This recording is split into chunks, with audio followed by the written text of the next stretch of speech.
si ñaar ñetti at ñu bàyyi zone franc taxawal seen diram lu tax ngeen di wax lu dul dëgg askan wi lu tax ngeen di ñagasal mbir mi lu tax ngeen di gàkkal mbir mi mais da ngeen di joxe misaal yu baax yi muy benn ñaareel bi monsieur le premier ministre mais bu fekkee président Macky Sall dafa nekk surga tubaab yi mais c'est normal que tubaab yi fu ñu dem mais ñu invité ko c'est normal que tubaab yi fu ñu daje ñu ne mais kii mooy ki nga xam ne moom mooy nit ku baax ndaxte tubaab yi dañoo bëgg a koo xam ne d'accord na ak la division internationale du travail bi nga xam ne ñun dañuy nekk ay consommateurs du ñu produire dara tous nekk ay marchés ak réservoirs de matières premières mais c'est normal qu'on le balade comme ça c'est tout à fait normal donc le fait que Macky Sall dem G20 wala feneen loolu du tous c'est pas ça man bugguma nekk ci jotaayu tubaab yi ñu naan ma kii mooy président bu baax bi ndaxte bu boobaa ça veut dire que man maa ngi war sama askan mais monsieur le président am na ku ko fi wax mais ban Sénégal la ñu nekk Sénégal bi ñu nekk mooy Sénégal bi nga xam ne d'accord nee nañ voilà béykat yi at bii di ñëw 2023 président en fait Macky Sall moo ko wax dina leen séddale juróom benn téeméer ak juróom benn charrette mbaam waaw na nga ko wax pour 15000 villages nag pour 15000 villages 606 charrette mbaam Sénégal boobu la ñu nekk ban Sénégal la ñu nekk mooy Sénégal bi nga xam ne dañoo manqué d'accord 14449 assistants infirmiers 641 assistants sociaux 3333 infirmiers diplômés d'État 975 sages-femmes Sénégal boobu la ñu nekk kenn c'est ça notre proposition il faut sortir de ce plan Sénégal enchaîné pour entrer dans un plan moom sa réew autrement dit un plan Sénégal indépendant un plan Sénégal souverain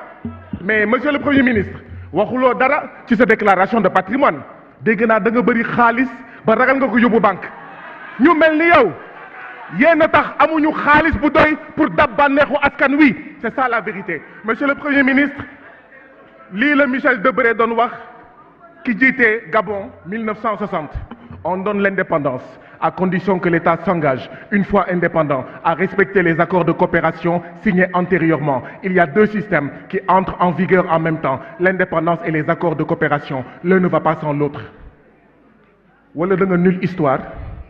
te mënuma ko gëm wala ay nga histoire mais da nga bëgg a nëbb askan wi histoire. La parole est à Barthélémy Toye Dias, Abdou Mbow. nuyuwaat naa leen yéen ñëpp ci seen tur ak seen sant.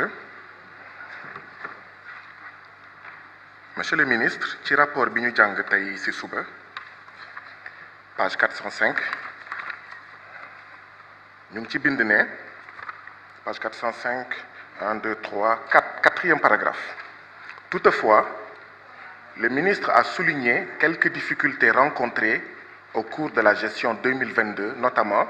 le déficit de la formation continue du personnel de supervision et d'encadrement dû à l'inexistence de crédits dédiés,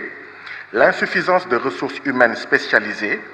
la vétusté des équipements météorologiques et des locaux, ainsi que l'insuffisance des moyens du crédit du transport. ci gàttal fii daal yaa ngi fi wax jafe-jafe yi nga xam ne ci tënk ñàkkum xaalis moo ko waral. ñu ñëw ci page 406 troisième paragraphe. Cependant, députés yi ñooy wax, ils n'ont pas manqué de souligner la faiblesse du budget du ministère et plus particulièrement les montants dérisoires qui ont été alloués à certaines structures importantes telles que la direction des transports aériens qui ne dispose que d'un budget de 12 millions de francs CFA et l'Agence nationale de l'aviation civile et de la météorologie ANACIM. maanaam ci gàttal député yi ñëpp ñu ngi naqarlu li nga xam ne ce ministère amul xaalis bu doy. man Guy Marius Sagna dama bàyyi di naqarlu budget ministère yu ndaw budget agence yu ndaw budget direction yu ndaw dama ko bàyyi naqarlu parce que naqarlu bi du yoon ñun député yi waratuñu naqarlu budget bu ndaw ci ministère ndaxte li tax budget ministère yi ndaw ñun ñëpp xam nañ ko sàcc alalu askan bi la dañuy waxante dëgg booy naqarlu da ngay naqarlu loo xam ne leneen moo ko waral. mais ñoom ñi nga xam ne ñoom ñooy ministres yi ñoom ñooy directeurs yi ñoom ñooy sàcc alalu askan wi ci ministères yi ak ci directeurs yi ñu recevoir leen ñuy naxarlu budget bu tuuti mais y a quelque chose qui cloche ñun waratuñu fii naxarlu ay budget yu tuuti li ñu war a naxarlu mooy nañu bàyyi sàcc xaalisu askan wi ci ministères yi ak ci directeurs yi monsieur le ministre kii yow la monsieur le ministre kii yow la damay doxantu ay dëkk yu mel nii mais Kagit ma gis ay ambulance ñu bind ci don de Doudou Ka Doudou Ka balaa ngaa nekk directeur wala ministre musoo mayee ay ambulance may wër ci dëkk bi mais ñu ne tabaski ñu ne Doudou Ka may na xar Ousmane Sonko keneen ak keneen gis ngeen sama micro bi bàyyi leen ni ngeen koy def depuis quelques jours quand je parle au niveau du micro c'est comme s'il y a une tentative de sabotage. La qualité de la communication n'est pas bonne. Vous arrêtez ce que vous faites. mënu leen ñu tere RTS tere leen ñu Soleil tere ñu APS ñu ñëw fii vous faites des sabotages sur le micro. Vous arrêtez ça. Monsieur le ministre Doudou Ka kii yow la balaa ngaa nekk ministre wala DG musoo mayee xar. Monsieur le ministre balaa nga nekk ministre wala DG non du loolu sax laay wax AIBD man Casamance man doomu Casamance la doomu Ziguinchor la donc Casa Sport sama xol laa ko teg ñi ma tegee tous les clubs sénégalais sama xol. Monsieur le ministre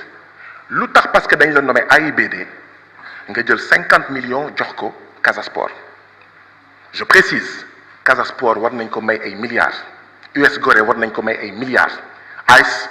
Jaraaf war nañ ko may ay milliards mais le problème mooy d'accorduma ak président Macky Sall saa bu nommé ministre fenn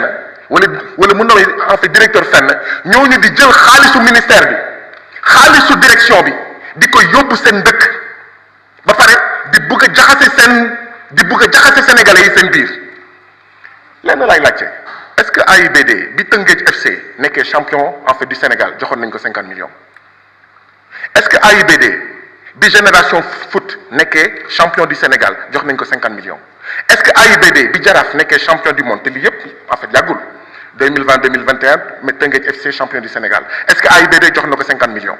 Génération Foot 2018 2019 est-ce que AIBD jox na ko 50 millions ASC Jaraaf 2017 2018 est-ce que moo nekk champion du Sénégal est-ce que AIBD jox nañ ko 50 millions. Ce que je dénonce et que je vais continuer à dénoncer et ce que j'ai toujours dénoncé mooy Macky Sall dafa war a bàyyi di jël ses ministres et ses directeurs naan leen utiliser l'argent des ministères et des directions pour gagner vos bases politiques. Il faut arrêter ça parce que da ngeen di jaxase sénégalais yi seen biir mooy indi ngeen di naan waaw kii de lu mu jël yóbbu ko Casamance kii lu mu jël yóbbu ko Kaffrine kii lu mu jël yóbbu ko Ziguinchor. Vous ne construisez pas une nation comme ça. Non, vous détruisez une nation. Man dañuma AIBD chaque année champion du Sénégal mu jox ko 50 millions. Mais au nom de quoi? Parce que yow yaa fa jaar yow yaa fa nekk momentanément njiit bi ngay jox 50 millions AIBD. Et quand on le dit ici ñu naan woy waa Wallu waa Yewwi Askan Wi dañuy saaga ay ministres ak ay directeurs mais non ce sont les ministres et les directeurs voleurs qui insultent le peuple en volant les deniers publics, en pissant sur le peuple et en faisant croire au peuple qu'il pleut. C'est ça la vérité. Et ça, vous ne voulez pas le dire. Lii ngeen bëgg ñu tere ñu wax ko. Non, on n'est pas là pour vous humilier. Par contre, c'est vous qui êtes là pour nous humilier. Chaque fois, vous envoyez des nervis, élections en dehors des élections, et vous parlez d'humanisation de la politique. En donnant un mouton à Ousmane Sonko. Ousmane Sonko n'a pas besoin de votre mouton. La présidente Aïda Mbodj n'a pas besoin de votre mouton. Le président Khalifa Ababacar Sall n'a pas besoin d'un don de mouton de votre part. Vous voulez humaniser la politique? Vous arrêtez, vous cessez d'être un nervi de l'APR. Vous êtes une très mauvaise nouvelle. Votre nomination sur ce ministère est une très mauvaise nouvelle pour le Sénégal. Parce que c'est la promotion d'un nervi au service du président Macky Sall. Et ça, c'est inacceptable. Vous n'avez pas honte? Ousmane Sonko refuse de prendre votre mouton. Vous dites, oui, c'est un khawmalan contre l'humanisation de la politique. Mais bon sang, votre mouton, donnez-le aux millions de nécessiteux qu'il y a dans ce pays du fait des options antinationales, antidémocratiques, antipopulaires du président Macky Sall. Vous arrêtez de faire le cinéma et vous arrêtez de bastonner les gens. Parce que ce qui va se passer, mais c'est ce qui s'est passé à l'Assemblée nationale. Vous allez envoyer vos nervis bastonner des militants du PASTEF. Un jour, ils vont riposter, on va dire, voilà les violents. Depuis 2012, c'est comme ça. Mais c'est pour ça que oui, certaines dénonciations sont hypocrites. Parce que ce qui se passe à l'Assemblée nationale n'est pas déconnecté de ce qui se passe dehors. C'est ce qui se passe dehors depuis 2012, avec vos pratiques de violence sur les activistes, sur les mouvements citoyens, sur les opposants, sur les leaders politiques, qui a lieu ici. Et malheureusement, ça s'est traduit par les faits, par les incidents, par les événements que tout le monde déplore. Mais lan mooy ndey ji lan mooy ndey ji mais ici c'est le Sénégal, ça ne vous appartient pas. Ça ne nous appartient pas, mais ça ne vous appartient pas. Pourquoi régulièrement vous utilisez l'argent des Sénégalais pour payer des nervis? Pourquoi régulièrement vous utilisez l'argent des Sénégalais pour en fait mais consolider votre base politique? Ce sont des crimes économiques. FONGIP, scandale. AIBD, scandale. C'est pour ça que je dis oui, vous êtes une très mauvaise nouvelle à la tête de ce ministère.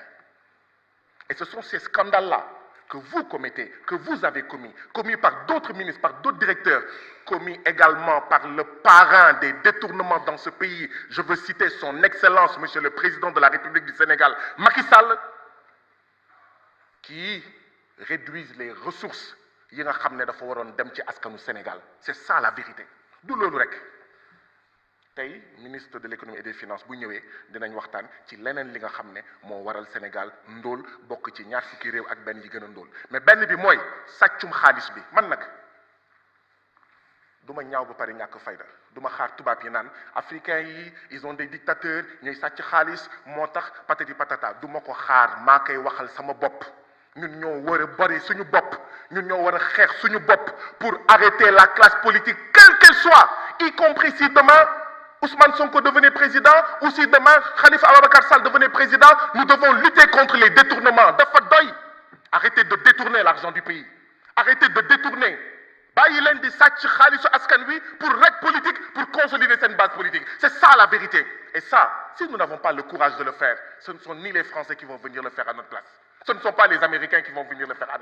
à notre place. Il faut arrêter.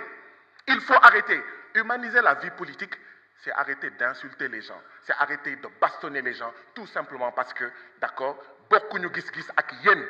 C'est ça, humaniser la politique. Mais c'est pas toog fii di may xar, d'accord, boo xam ne mais xaalis bi da ngeen ko détourner, je vous remercie. La parole est à notre collègue Daba Wanyan. Ndeye Rama Sissoko se prépare.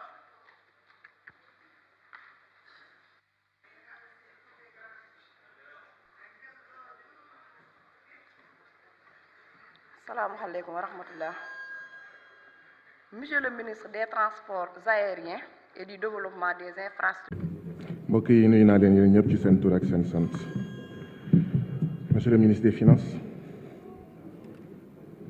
maa ngi lay nuyu bu baax a baax yow ak say collaborateurs xam nga respect bi ma am ci yow yaa ngi bokk ci lim bu néew ci gouvernement Macky Sall ñoo xam ne mun naa wax ak ñoom ñoo xam ne xëy na mun naa wax ak ñoom téléphone mais monsieur le ministre amuloo carte APR waaye foog député yëpp ak askan wi yëpp xam ne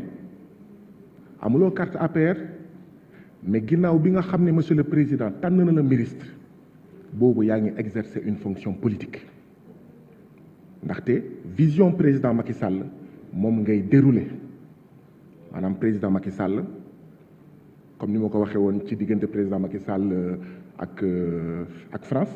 président Macky Sall bu waxee ñuul boo waxul kuk mu génn la président bu waxee xonk boo waxul cur mu génn la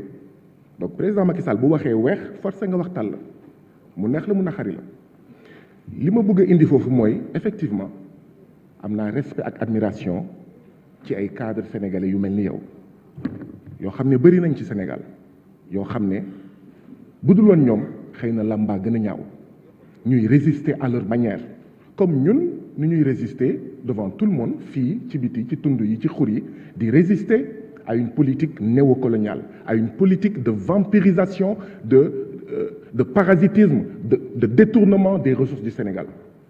donc je voudrais en profiter aussi pour sargal képp kuy fonctionnaire sénégalais ñi nga xam ne dans l'anonymat nga siy ñàkk ay intérêt ñu lay affecté di la dugal frigo waaw say mbokk sax di sonn di torox mais mënoo ko wax mënoo ko manifester nga nekk à ton poste de combat pour le développement du Sénégal pour génnee Sénégal ci ndóol pour génnee Sénégal ci fitna hommage boobu pour yow la itam hommage boobu pour ñeneen ñëpp ñi nga xam ne mënuma leen lim ndaxte jot bi mayuma ko donc yow da ngay dérouler politique u président Macky Sall or bu ñu nekkoon ay xarit maak yow dama lay wax rek ne amitié et vérité me sont chères l'une autant que l'autre mais il est de notre obligation de préférer la vérité dëgg bi nag mooy gis-gisu président Macky Sall gis-gis néocolonial la c'est vrai ci documents yi ci këyit yi mu ngi bind naan waaw transformation structurelle de l'économie du benn dëgg ndaxte transformation structurelle de l'économie maanaam soppi xar kanamam soppi xar kanamu Sénégal mais en profondeur mënoo ko def te yaa ngi langaamu ci impérialiste yi yaa ngi langaamu ci néocolonialiste yi yaa ngi langaamu ci ay politique yoo xam ne dara amul dara lu ci bees donc ce n'est pas vrai transformer structurellement l'économie sénégalaise l'économie africaine c'est déconnecter le Sénégal et l'Afrique de l'impérialisme or président Macky Sall nekkul ci loolu xam nga ko xam naa ko man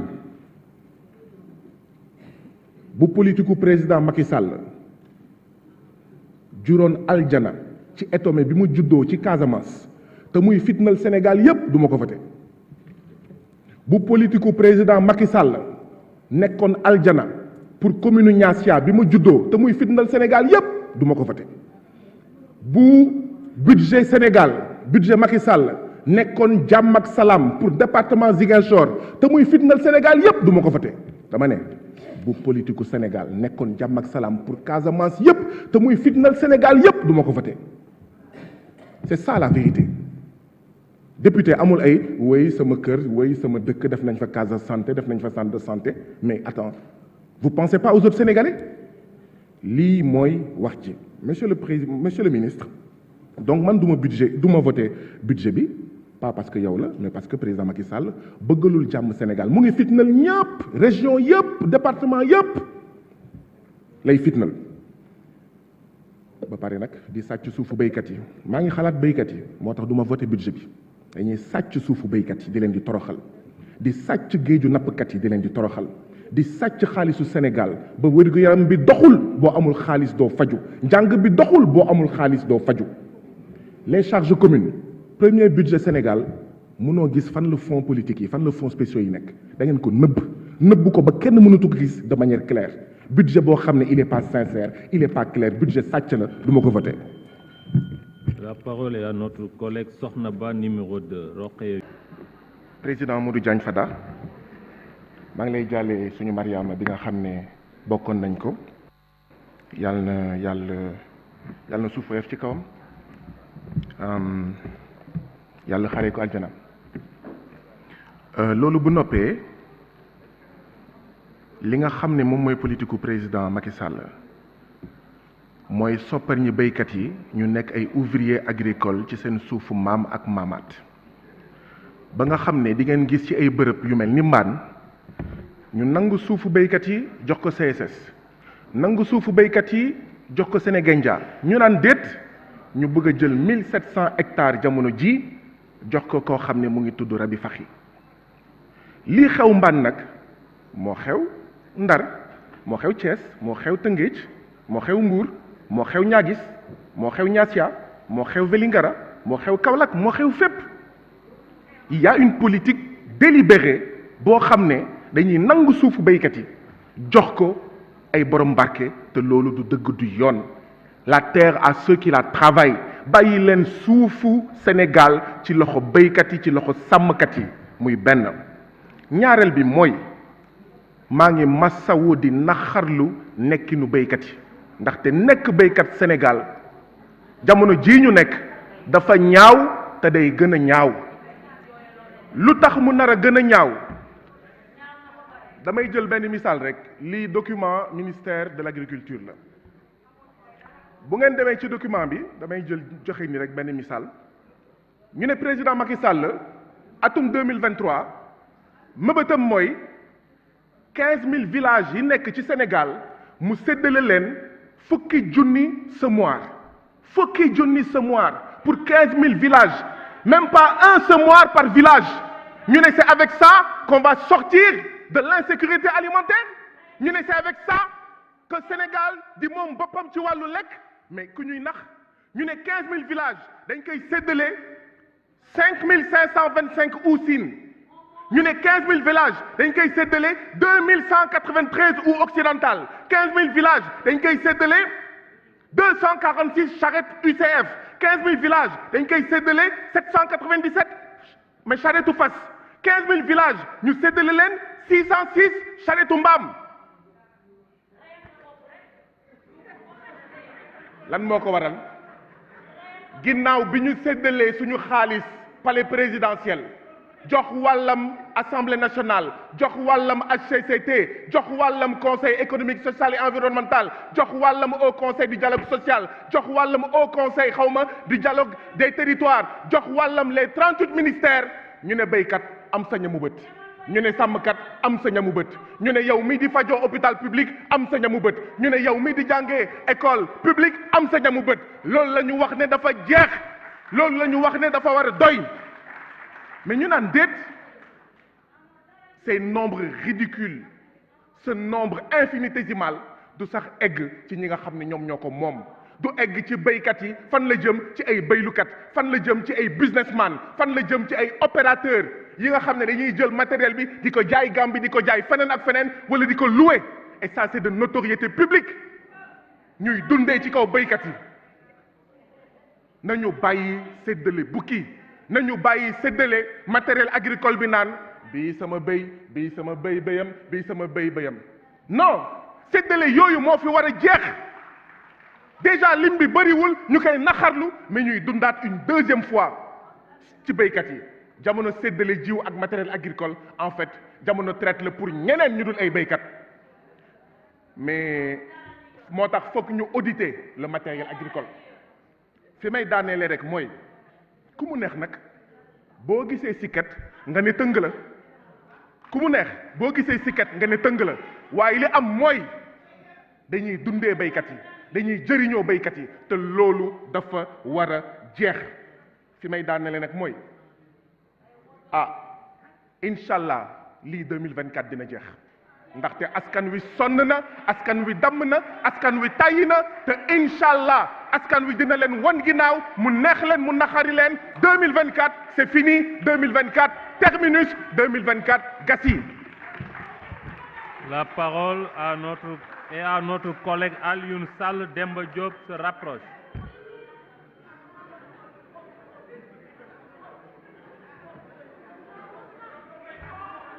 mbokk yi maa ngi leen di nuyuwaat yéen ñëpp ci seen tur ak seen sant madame la ministre maa ngi lay nuyu bu baax a baax am mbégte saay su ma la gisee comme ni ma la ko waxee woon ci commission fàttaliku film documentaire bu am solo bi nga xam ne mu ngi tudd Bamako nga amoon fa taxawaay bu am solo sa taxawaay ci film boobu mooy da nga doon jouer rôle avocat bi nga doon d'ailleurs comme dans la vie réelle ci biir film bi nga wone sa mën-mën sa xarañte sa xam-xam ci wàllu layal dëgg layal yoon layal néew di doole yi layal ñi nga xam ne ñoom la ñuy noot ci biir film boobu ngir ñi xamul film boobu ak ñi ko seetaanul Bamako te mu génn atum 2006 ñu ngi doon def dañoo jëloon Fonds monétaire international FMI ak Banque mondiale yóbbu leen tribunal di leen di atte ndax politique yi ñuy def ci àddina bi rawatina ci Afrique depuis 1979 ñu koy woowee les plans d'ajustement structurel li nga fa doon wax nag dëgg rek la mooy FMI ak Banque mondiale baaxuñu santuñu FMI ak Banque mondiale d'accord dañuy rey suñu béykat dañuy sànk suñu liggéeykat waaw dañuy sànk suñu alal FMI ak Banque mondiale jumtuwaayu nooteel la ci loxo tubaab yi ci loxo borom barke yi nekk ci àddina bi taxawaay boobu nga fa amoon et film boobu tax na ma gën la xam tax na ma gën la naw tax na ma gën la respecté ndaxte bokk na ci li ñu war a def ci àddina bi ak ci Afrique ji gis-gisu fecceeku gis-gisu moom sa bopp gis-gisu moom sa réew te FMI ak Banque mondiale dañuy teg ay jatang dañuy teg ay tënk. madame la ministre tey la FMI ak Banque mondiale gën a bon ci àddina bi ak ci Afrique tey la FMI ak Banque mondiale gën a nekk ay jatang ay tënk yi nga xam ne moom la ñuy tënkee askan yi ci àddina si askan yi nekk ci réew yi néew doole yi rawatina ci Afrique nga bokk gouvernement boo xam ne dafay jëflanteeg FMI ak Banque mondiale te FMI ak Banque mondiale boobu comme ni ñu ko wane woon ci film Bamako mosuñu développé benn réew ma jàpp nag ne Bamako bi nga doon joué du rek fiction la boo xam ne dafa dëppook li am mooy askan bu bëgg boppam warul jébbal boppam FMI ak Banque mondiale ndaxte FMI ak Banque mondiale duñu ay mbokk duñu ay xarit bëgg lu ñu jàmm FMI ak Banque mondiale seen conseil d'administration ñi fa nekk mooy tubaab yi ñoom ñooy jëfandikoo FMI ak Banque mondiale waaw comme lebal nañ leen xaalis yow Sénégal na nga jaay sa Sonatel Orange jël ko comme dañ lay lebal xaalis na nga jaay sa ndox ñu privatiser ndox comme lebal nañ la xaalis na nga jaay sa raay ñu privatiser ko yàqu ko yàqet ñu soog ko indiwaat comme dañ lay lebal xaalis na nga jaay sa courant ñu jox ko Hydro-Québec Elio mu yàqu ko yàqet ñu delloosi ko comme dañoo waaw na nga jaay lii na nga jaay laa na nga jaay lépp moo xew Sénégal moo xew feneen donc lan moo xew diggante 2006 ak tey madame la ministre pour que gis-gis ak taxawaay boobu nga amoon jamono jooju amatoo ko tey te man dama jàpp ne FMI ak Banque mondiale amul dara lu ci soppeeku madame la ministre ñu ne Sénégal diplomatie de paix et de bon voisinage la am président Macky Sall président de tous les Sénégalais président de l'APR et de Benno Bokk Yaakaar moo ko wax waaye yow itam nga koy wax ndaxte yaa jiite ministère des affaires étrangères dama jàpp ne diplomatie boo xam ne jàmm ak dëkkandoo moo ko tax a jóg du def li mu def Mali ndaxte Mali dañ ko xocc Mali dañ ko asphyxier ndax lan ndax Mali lenn rek la bëggatul France di ko noot ndaxte Mali dafa bëgg a jëmmal dafa bëgg li nga xam ne moom la wax ci hymne national am mu niroo ko lan la Mali wax ci hymne national am pour l'Afrique et pour toi Mali notre drapeau sera liberté pour l'Afrique et pour toi Mali notre combat sera unité lii la Maliens yi bind seen hymne national Maliens tey yi bëgg ko jëfee ne France daf leen di noot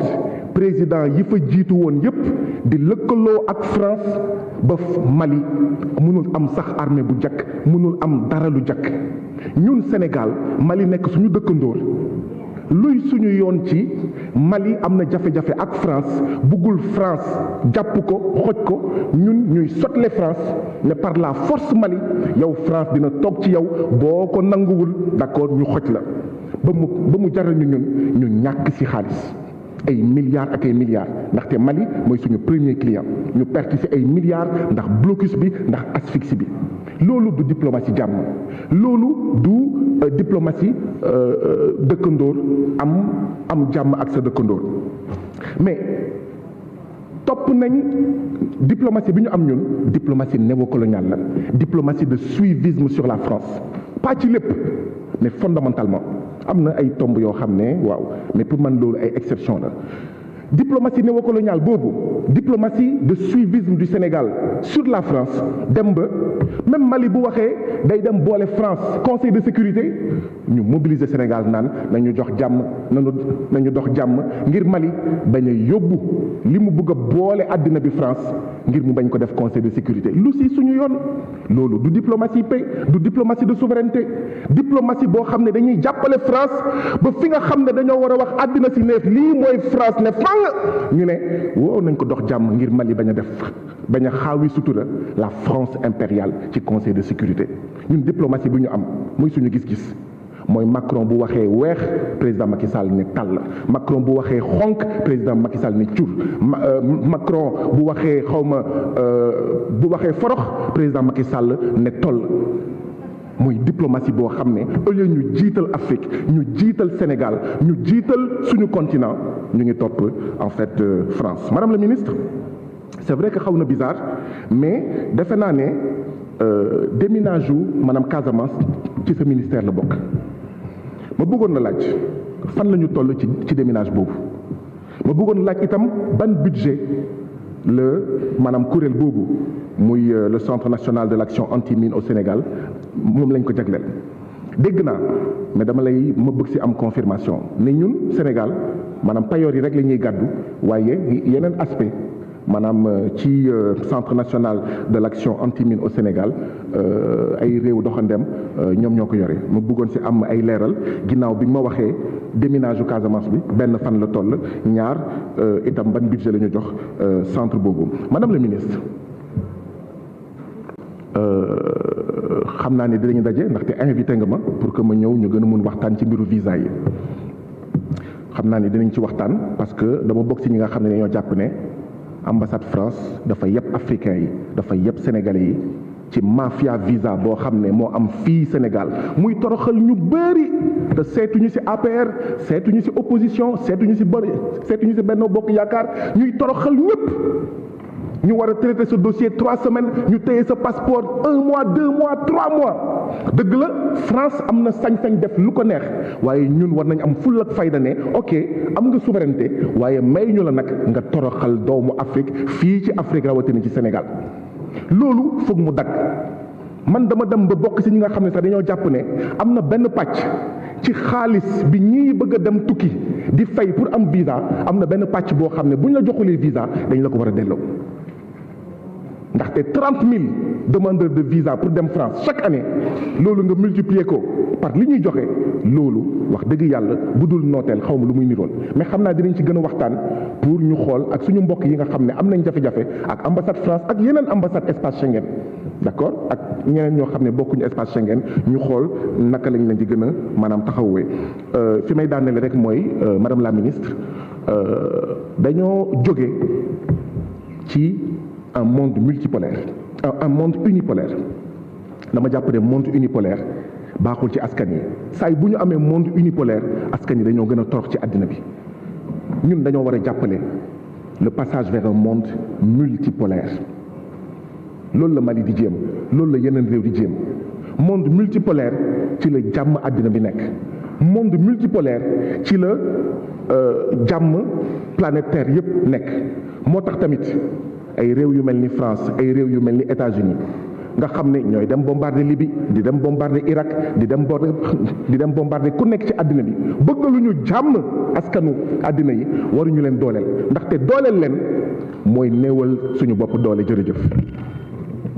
di féliciter gaynde football bi ci ndam bu am solo bi ñu am tey Afrique dafa soxla ndam Sénégal dafa soxla ndam. askan yi dañoo soxla ndam pour sortir de la morosité pour sortir du stress quotidien ambiant et permanent suñu gaynde football yi ñu ngi leen di jaajëfal di leen di féliciter yàlla nañu amaat yeneen ak yeneen ndam ba egg final ba indaale coupe bi incha allah di féliciter waa ministère des sports ñëpp ñi nga xam ne ñu ngi jàpp ci équipe nationale bu football li gën a neex ci mbiru équipe nationale bu football moo di ne que ça plaise ou pas, Aliou Cissé est sénégalais, il est africain. Et c'est important que les Africains aient des victoires. C'est important qu'on arrête l'ère des sorciers blancs. C'est important qu'on donne à nos enfants le message selon lequel la vérité n'est pas blanche. La vérité, elle peut être blanche, elle peut être noire, elle peut être jaune, elle peut être rouge. Donc c'est fort en symbolique que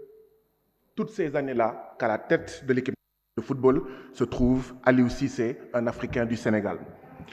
bu ndam bi nag neex ba ñu fàtte la dure réalité. La dure réalité mooy ay weer a ngi ñëpp ñu ngi naxarlu ndox bi nga xam ne dafa cher waruñu gàtt xel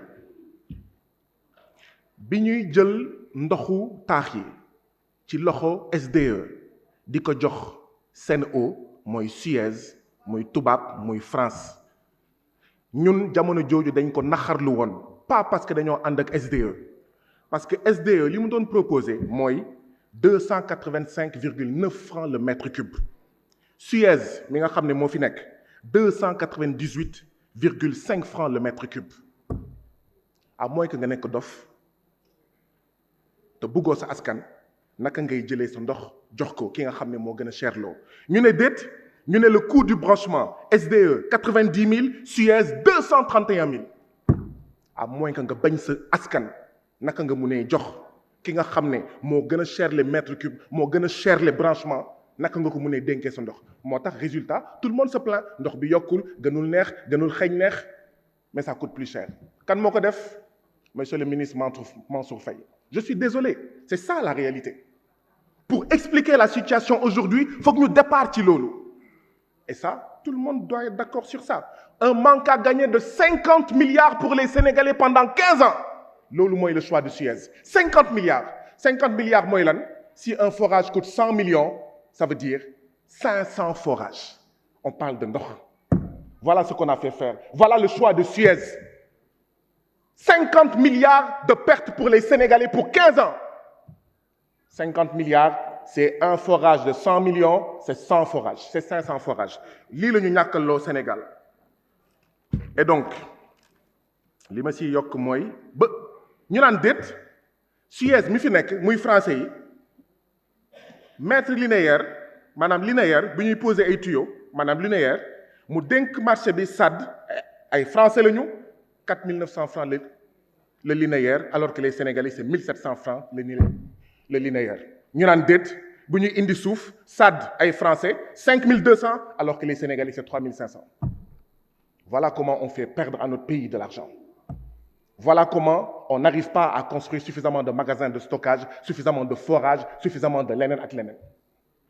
ak yow yaa ngi ciipatu sa musiba ci biir Sen'Eau y a des centaines de stagiaires payés 60 000 francs ñu naan déet Aquatech dégage Flexo dégage loolu ngay dégg ci réew mi yépp les réformes de l'hydraulique rurale baaxul santul et donc on nous a traités de terroristes terrorisme baatu tubaab la ça signifie l'utilisation de la terreur et de la violence en politique lii mooy l'utilisation de la terreur et de la violence en politique les insultes les invectives emprisonner Khalifa Sall emprisonner Karim Wade faire la terreur sur Ousmane Sonko emprisonner Pape Alé Niang c'est ça le terrorisme qui a commencé le terrorisme c'est vous le terrorisme c'est l'utilisation de la terreur et de la violence en politique et suba teel 2012 ngeen arrêté Khalifa Ababacar Sall c'est ça la situation.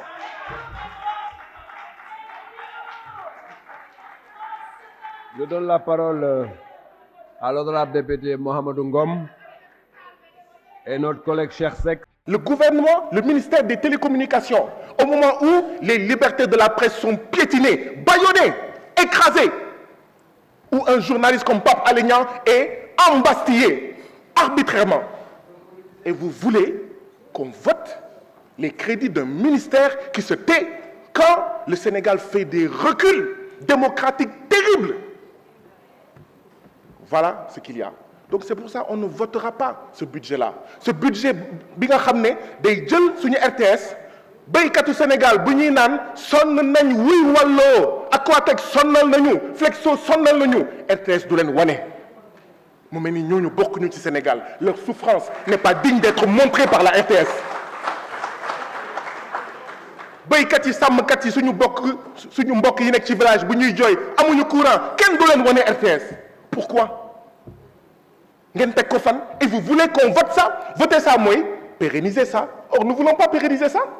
Nous sommes ouverts à des discussions avec Benno Bokk Yaakaar. Quelles sont les conditions sur lesquelles on peut voter? ñu ne leen hey Sénégalais yi bu ñu amee lu ñu naxar dañ leen di wan RTS. Même les travailleurs de la RTS bu ñu amee lu leen naxar ci yeneen télé yi lañ koy waxee. Vous trouvez ça normal? Moi je trouve pas ça normal. aw ma mbokk RTS liggéeyuma RTS mais naka la ñuy noter et liggéeykat RTS seen naqar ils le disent ailleurs et vous voulez qu'on vote ça? Non, parce que pour nous voter lii mooy continuer loolu mais ñun bëgguñu continuer loolu mais ce pays il est bloqué c'est pas nous qui le bloquons il est bloqué par les détournements de deniers publics sàcc xaalisu askan wi il est bloqué par les mandats de dépôt oui le président Macky Sall est un champion des détournements c'est lui qui parraine les détournements dans son pays-là c'est lui qui parraine la torture dans ce pays-là c'est lui qui parraine les emprisonnements dans ce pays-là et nous ne sommes pas d'accord mais c'est le champion également de la servilité devant l'impérialisme naka la ñu mënee nangu suñu ay données personnelles maanaam suñu ay messages xalif généraux évêques membres gouvernement ak ñeneen ñu koy externaliser di ko jox ñoo xam ne ñu ngi bitim réew suñu ay données personnelles loolu moo xew Sonatel ak Orange waaw bëgg naa ngeen bañ ma ndax lii bëgguma ngeen bañ ma wala ngeen bañ ñu ñun waa Yewwi ndax li ngeen dégg ndax li ngeen jort lii rek la ñuy défendre du leneen le sommeil de la raison produit des monstres mais un pays sans journaliste debout un pays sans journalisme d'investigation debout produit des monstres day jur ay dëmm te bëgguñu ay dëmm Sénégal donc on a besoin d'un journalisme debout bravo à vous la presse bravo à vous les journalistes encore debout bravo à vous les journalistes d'investigation encore debout nous sommes fiers de vous comment vous pouvez laisser les caméramans là ñu leen di fay ay 60 000 ay 50 000 ay 75 000 par mois parce que voilà ce qui se passe naa la wax lan moo tax ngeen di noppi ci loolu da ngeen di noppi ci loolu parce que le premier patron voyou dans ce pays là c'est l'État du Sénégal deuxièmement parce que comme parfois ce sont des télés ou des sites qui vous sont favorables vous n'osez pas vous ne disiez pas à leur chef mais pourquoi c'est pas normal ngeen di fay 50 000 75 000 à des journalistes pères mères et soutiens de famille te loolu dafa war a jeex Bamba Kassé fay leen ko c'est 30 mois moom ak ñeneen waa APS.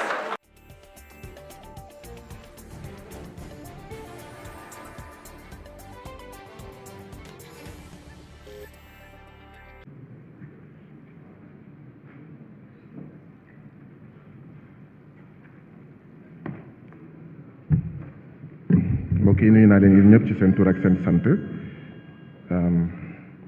monsieur le ministre Alioune Ndoye xàmmee nga ma man maay ki nga xam ne maa àndoon ak benn délégation ñëw di déposer benn lettre mairie bu Dakar Plateau nga wax say nervi ñu noxuñu ba xotti tubéyu coordonnateur u Dakar bu FRAPP te mu tudd Adama Diatta ndax lan dañ doon déposer benn lettre pour yow déposer lettre boo xam ne dañ la wax ne avenue Faidherbe na nga ngir yàlla soppi turam bu fekkee xamoo kuy Faidherbe monsieur le maire Alioune Ndoye ministre de l'environnement Faidherbe mooy ki nga xam ne Iba Der Thiam yàlla na ko yàlla yërëm te mu àndoon ak yéen nee na si juróom-ñetti weer Faidherbe rey na 20 000 sénégalais kooku ngeen tuddee benn avenue damay joxe benn misaal Faidherbe janvier 1855 dafa taal Bokkol mars 1855 12 morts à Marsa et à Oudoumba mars 1855 mu rasé Bakel mun naa continuer noonu ay misaal ak ay misaal 20 000 personnes la Faidherbe rey Sénégal pour France samp drapeau wam Sénégal ñu continuer di ko jox tur avenue Faidherbe biir Dakar benn monsieur le ministre de l'environnement comme nag bëggoo ñu recevoir mairie de Dakar Plateau je n'avais pas d'autre choix te xam ne bés du ñàkk fii laa la koy waxee waa Dakar Plateau yépp xam ne Faidherbe ku bon la woon ngay continuer di langaamu ci Faidherbe d'accord nga téye ko foofu ci benn avenue bu ñuy woowee avenue Louis Faidherbe pour ñenn ñi nga xam ne xam naa ne dinañ ma tontu 18 juillet 1864 Faidherbe détruit tous les villages du Bossé-Yabé du Fouta ku ko fi défendre yaa ngi défendre sa musiba kenn du wax koo xam ne da doon rey sa maam ñu ne nga jël turam nga bind ko ci sa yaram avenue boobu jox leen ko tur bu leen neex mais bu leen ko woowati Faidherbe monsieur le ministre de l'environnement les sortants de l'école nationale du centre national de formation de Djibélor nee nañ 2020 mu ngi amoon yaa ngeen waroon recruter 60 agents techniques des eaux et forêts ngeen recruter 39 ngeen war a recruter 2021 35 ATEF maanaam agent technique des eaux et forêts ngeen recruter 9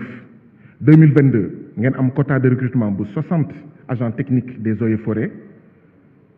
29 wala 30 wala 28 ngeen ci jël annoncé nga ne war ngeen recruter juróom benn téeméeri agent des eaux et forêts mais agent technique dañoo am problème man ma fekk ci leen ci seen problème naka ngeen di amee benn quota mu am ñoo xam ne dañoo génn ci école bi nekk des diplômés sortants de l'école de Djibélor du ngeen leen recruter or il y a maa la ko laaj yaa ma tontu junni ak ñaar fukk ak ñaar agent ñooy aar àllu Sénégal yëpp 1022 agents mu am ay sortants de l'école de Djibélor vous ne les recrutez pas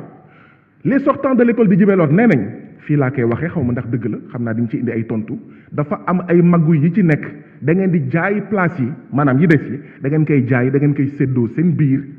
d'accord di ko jënd di ko jaay ñoom nag ñi nga xam ne ñoom ñooy les sortants diplômés de l'école de Djibélor comme du ñu ay doomu borom barke comme ay doomu béykat lañu doomu ouvrier lañu ñoom ñu toog di seetaan monsieur le ministre loolu foog ñu régler ko ce sont des Sénégalais bokkuñu APR bokkuñu Benno Bokk Yaakaar bokkuñu Yewwi Askan Wi bokkuñu Wallu ay Sénégalais lañu ñu formé ñu soxla leen monsieur le ministre 1 million garab la ñu faagaagal ci Casamance ak feneen tey la ñu gën a soxla suffisamment d'agents des eaux et forêts forêt classée bu Mbao tout le monde sait que c'est menacé il faut que ñu wax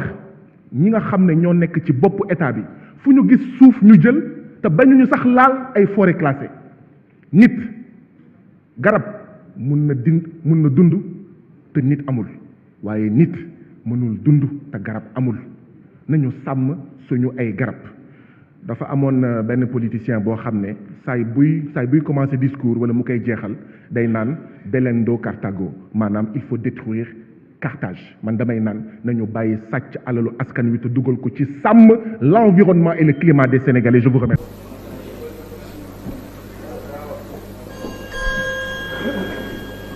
mbokk yi nuyuwaat naa leen yéen ñëpp ci seen tur ak seen sant dafa am benn gynécologue bu ñuy woowee Mukwege mu ngi tudd Mukwege nekk congolais bu RDC mu am prix Nobel yàggul trop li mandargaal docteur Mukwege moo di ne day faj ay jigéen li mandargaal jigéen yi muy faj mooy zone bi mu nekk muy zone yu bëri ay fitna ay guerre dañoo ràññee ne dafa am ñoo xam ne ay soldats wala ay samba boy ngir xeex bu ñu demee ci benn dëkk fekk ñu fa góor dañuy jël jigéen mais def ko lu ñaaw ci awram lu ñaaw a ñaaw et donc docteur Mukwege li ko mandargal mooy day faj góom yooyu muy góom yu métti maanaam loolu ñu xamee ko ci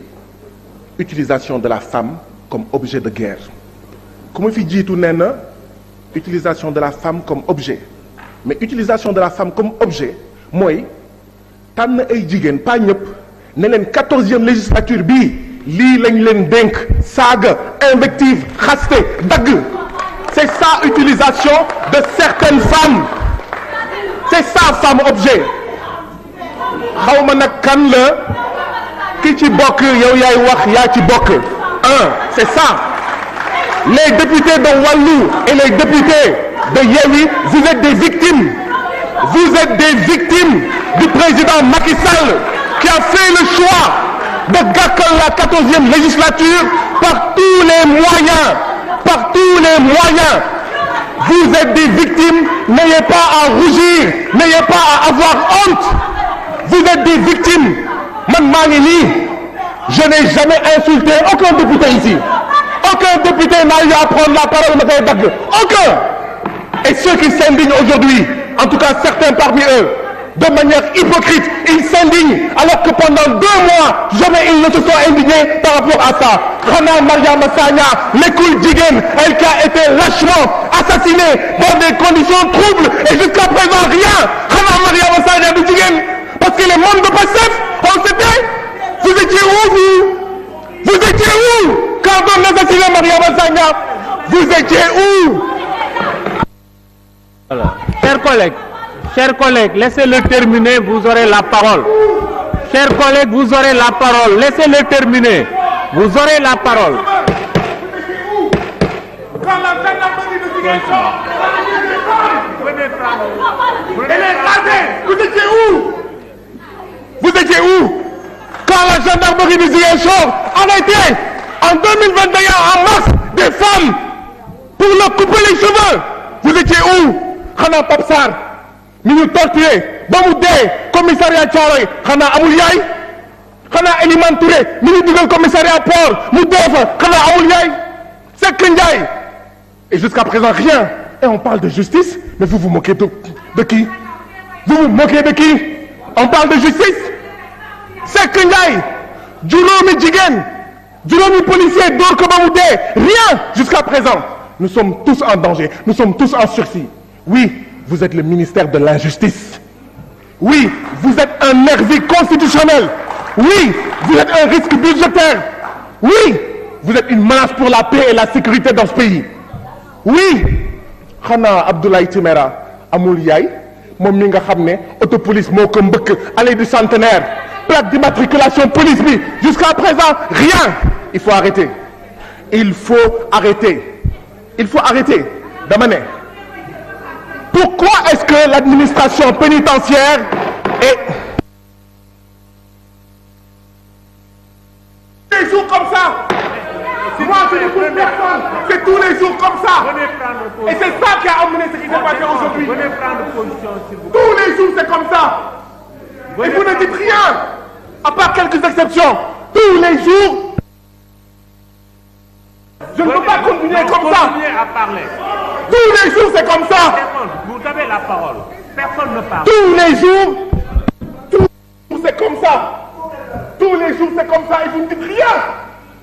ma ne xol bi day fees di fees te xol bu nekk day jur musiba bi am tey ngeen koy naqarlu. Depuis 2 mois nous sommes silencieux. Depuis 2 mois nous on se tait, on est gentil. Ma femme pose pas problème ngeen wax lu leen neex mais depuis 2 mois vous faites personne ne dit rien. ñun ñëpp xamoon nañ ne li xew tey dina am. On a averti ci jàmm ak salaam ñu naan.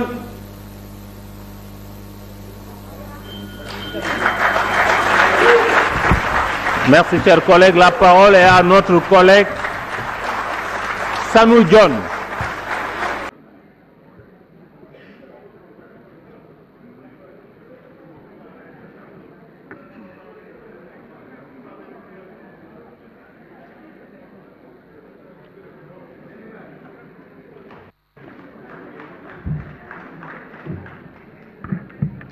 mbokk yi maa ngi leen di nuyuwaat yéen ñëpp ci seen tur ak seen sant di nuyu suñu gan bi muy monsieur le ministre de la culture ak délégation am. Monsieur le ministre balaa ma koy fàtte ma njëkkee ci loolu les professeurs vacataires yi bokk ci école nationale des arts et métiers de la culture nee nañ ñoom ñu ngi leen di fay junni heure bu nekk. nee nañ wax dëgg yàlla ministère bi war na xoolaat ndaxte boo demee ci yeneen écoles yi gën saa néew 2 junni la ñuy fay pour vacation yi. benn ñaareel bi mooy li ñu jàngale at bi passé dañ leen fay xaaj bi. dañoo jàngale ba at bi jeex ñu fay leen xaaj bi mois de juin ba tey jii nii ñaareelu xaaj bi kenn fayu leen ko donc ñu xoolaat naka lañ leen di fayee ci nu mu gën a gaawee ñun député yi ñu ngi fayee ko weer bu nekk foog naa ne ministre tamit seen salaire maanaam tardé wul waa HCCT foogu ma ne seen salaire mu ngi tardé donc askan wi tamit maanaam payooram warul tardé. Loolu mooy pour les professeurs vacataires école nationale des métiers des arts et des métiers de la culture. ñaareel bi mooy am na coow boo xam ne yàgg na secouer tuuti ministère de la culture muy le recrutement des animateurs culturels. defoon nañu sax ay ndaje yu am solo ak waa ministère bi je crois que am na ñenn ci ñoom ñi fi nekk jamono ji nga xam ne sa prédécesseur mu ngi fi woon jëloon nañu ay engagement am na sax lu ñu jotoon def ndaxte animateur culturel yooyu je crois que dañ leen proposé woon sax ay contrat un peu partout ci maanaam ci Sénégal muy loo xam ne à l'époque dañ ko rafetlu woon bu baax a baax ñu koy continuer di ko rafetlu waaye foog ñu régler li nga xam ne du ressenti du perception ci ñoom ak ñu mel ni man maanaam li nga xam ne kumba am ndey ak kumba amul ndey la ci recrutement yi il faut que ñu xool naka lañ koy régler ban taxawaay la sa ministère mën a am ba nga xam ne élèves yi nga xam ne ñooy génn ci école yu mel noonu seen xel dina dal ci ne même bu ñu fekkeewul seen xel dina dal ci ne mbir mi jaar na yoon séddale bi jaar na yoon. beneen bi du ma ci yàgg trop ndaxte samay naataango yu bari ak fu ñu mun ci bokk wax nañ ko ba pare wax ci kàddu yu am solo ak niñ ko war a waxee muy naka la ñuy gën a aaree les hommes de l'art les hommes de culture ndaxte effectivement métti na bés bu nekk ngay dugg ci réseaux sociaux yi ñu ne la ñu ngi defal tel homme de tel homme de culture wala telle femme de culture fekk ne ñooñu tette nous avons grandi avec eux. Nous avons grandi avec leurs œuvres d'art. Nous avons grandi avec leurs œuvres, en résumé. Donc, il faut que nous xool naka la état bi di taxawal loo xam ne les hommes de culture du ñu dem ba ci seen njeextelu àddina ñuy tomber dans la déchéance ñett yooyu bëggoon naa ko wax bañ ko fàtte ñett yooyu beneen bi moo di ne boo xoolee fii je crois que ñëpp sonn nañu alors mun nañ bañ a juboo ci tous mais xam naa ne am na loo xam ne juboo nañ si tout le monde est crevé tout le monde est fatigué mais on est fatigué dañoo sonn parce qu'on a 38 ministères dañoo sonn parce qu'on a 38 ministères pour un pays qui ne fait pas 20 millions d'habitants est-ce que mais wóor na ma ne que suba président Macky Sall bu indi woon 10 ministères ñu ne baax na bu indi woon 40 ministères ñu ne baax na donc je n'attends pas à ce que ici gars yi ñu gis ne 38 ministères dafa ëpp parce que day supprimer premier ministre ñu ne oh kii moo am xam-xam mu indiwaat premier ministre ñu ne oh kii moo ëpp xam-xam mais non 38 ministères ci réew moo xam ne yaa ngi nekk ci ñaar fukk ak benn réew yi gën a ndóol am na lu ko gën lan moo tax ma la koy wax enfin c'est pas pour que nga jox ma sa gis-gis parce que xam naa ne bon ça va être compliqué nga wax ci sa gis-gis mais comme mbiru débat la mais mënuñu nekk ci réew boo xam ne bokk na ci réew yi gën a ndóol ñuy tas tourisme ak culture boo ñëwee tourisme ñu lay wax waxu patrimoine nga ñëw fii ñuy wax wàllu patrimoine mais c'est valable aussi ci yeneen ministère yu bokk ci ñaar yi donc dama jàpp ne gouvernement bi ni ñu ko tëggee c'est comme si Sénégal mangeoire la woon daal nañu compal ku nekk ba mu nekk 38 mais mënoon a nekk ñaar fukk wala ñaar fukk ak juróom wala sax fukk ak juróom ba nga xam ne dafa mel ni benn direction la ñu élevé en ministère et donc mu am ay jafe-jafe parce que comme je le dis da ngay dem toog ak ministre du tourisme ngay dégg ay tomb yoo xam ne da nga koy retrouver fii loolu bu noppee sama naataango président Malick Diop mu ngi ko doon fàttali sànq waa ji moo doon wax ne la culture mooy li ngay fàttaliku boo fàttee lépp mais lan la ñu bëgg suñu doom yi fàttaliku fii ci Sénégal du ma wax ci li nga xam ne samay naataango wax nañ ko ci anam yu am solo te li ma bëgg a wax defe naa ne que bu ma ko waxul fii mënuma ko wax ci beneen ministère defe naa ne que ministère bi la gën a jege lan la ñu bëgg suñu doom fàttaliku ëllëg De Gaulle Faidherbe mais Carnot Félix Faure ñooñu ñooy ñan pour askanu Sénégal ba tax ba tey mu am ay école mu am ay yoon yu ñuy tuddee De Gaulle Faidherbe mais booy joxe tur da ngay jox tur sa xarit da ngay jox tur ki la bëggal jàmm mais doo jox tur koo xam ne da la doon noot ñëpp xam nañ ne Faidherbe dañu doon noot donc ci wàllu cosaan ak aada ci wàllu culture ak patrimoine historique ñaar moo mën a nekk bañu ma sax ñu bàyyi Faidherbe ñu bind Faidherbe mais au moins mu am benn tableau ci suuf boo xam ne le Sénégalais day naan Faidherbe bii moo doon boom suñu maam Faidherbe bii moo doon taal ay dëkk ay junni ak ay junni dëkk c'est important sinon ban message la ñuy bàyyil suñu doom mais kenn du jox tur n'importe qui booy jox tur turandoo booy ut turandoo booy joxi tur da ngay jox tur ku baax ndaxte dañuy naan juróom-ñaari jikko ban jikko ci Faidherbe la ñu bëgg a jox suñuy doom ok ban jikko ci De Gaulle la ñu bëgg a jël suñu doom donc il faut qu'on décolonise nos espaces publics te defe naa ne loolu dafa am solo ñu gën a dooleel am na sànku fi tudd mbiru Pathé Badiane effectivement bërëb yu mel ni Pathé Badiane bërëb yu mel ni Nder bërëb yu mel ni Kabrousse bërëb yu mel ni fi Thierno Souleymane Baal nekkoon bërëb yu mel ni fi sénégalais yi duma woon maanaam Protet ci Carabane bërëb yooyu dafa am solo ñu xamal ko suñuy doom pour ñu xam ne les Sénégalais n'ont pas été un peuple de soumis. Les Sénégalais ont été un peuple insoumis, qu'il y a eu des Sénégalais debout pendant toutes les périodes historiques dafa am solo mais yooyu dafa mel ni dañ si xaw a am kersa wala dañ koy nëbb fi nga xam ne foofu lay dem mooy yenn saa yi da ngay toog fii ci plénière bi nga dégg nit ne waaw nit loo xam ne nekkoo ci technicien waroo cee wax député yi waruñu am benn complexe bu doon loolu dañuy naan kan mooy spécialiste sàngam kan mooy spécialiste sàngam pour dugg fii mais loolu amul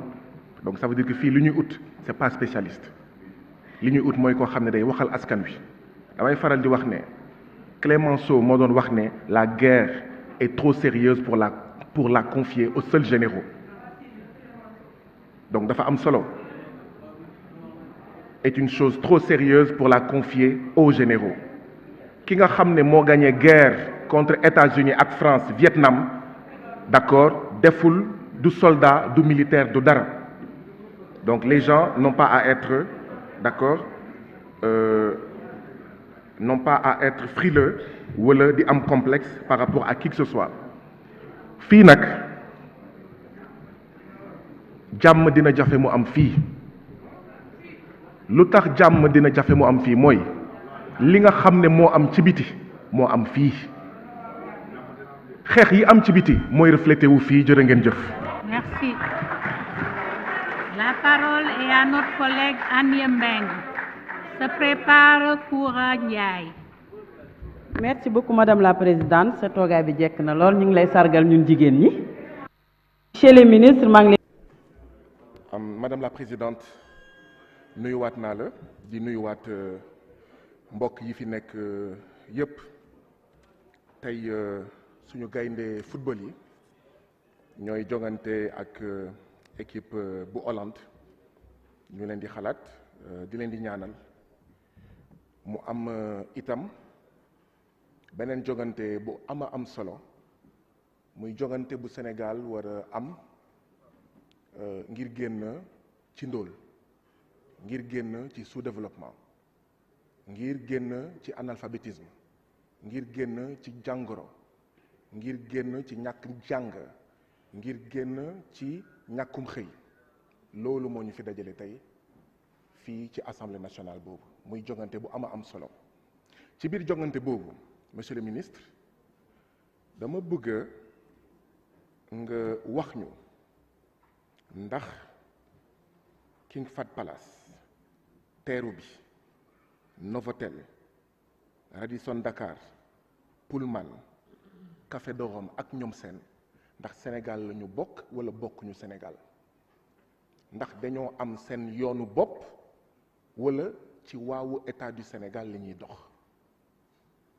lu tax depuis 1956 liggéeykatu hôtel yi ñuy liggéey 48 heures ñu leen di fay 40 heures lu tax ñu ngi toog fii di wax tourisme di wax hôtel mais on entend très peu parler de la situation des travailleurs. Or hôtel ñaar moo ko téye du benn de ñaar entreprise ñaar moo ko téye du benn mooy capital ak travail capital rek mënul def tous travail rek mënul dem fu sori